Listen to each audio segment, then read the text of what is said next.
How much cost did it add to a set? My recollection is that the $300 set without remote control, it would add pretty close to $100, I think 80 or 100. So it was not a minor point.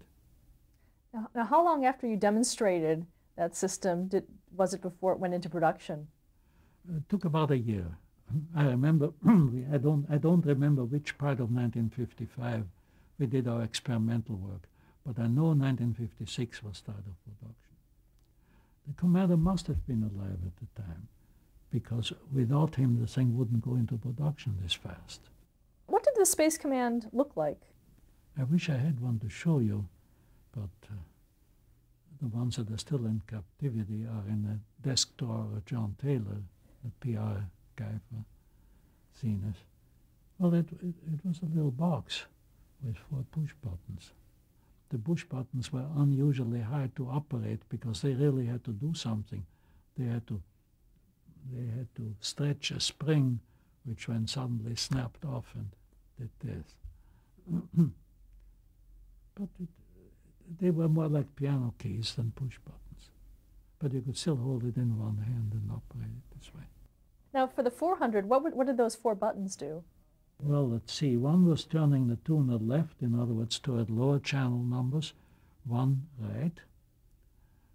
Then the other 2 were on-off for the whole set, except the remote control stayed on, so you could turn it back on again and mute. Were there any technical glitches when they first were marketed? Yes, not serious ones. First of all, it turned out that in spite of everything we had done, there were some false responses. The most common one was somebody shaking a bunch of keys. Keys, of course, are small pieces of metal that when they hit each other produce ultrasound, and if you've got a whole bunch of them, chances are one of them might hit the right frequency. It was never forbidding, but it was annoying that occasionally it happened. When the remote control first came out, was there a lot of publicity? How was it received by the public? Well, I think a large part of the public said an extra $100 for that I can get up from my chair.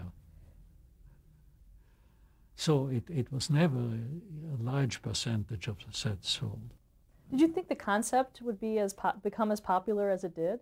No, because I didn't anticipate what you could do with solid-state devices and how cheap they would be. See, nowadays, all remote controls are encoded.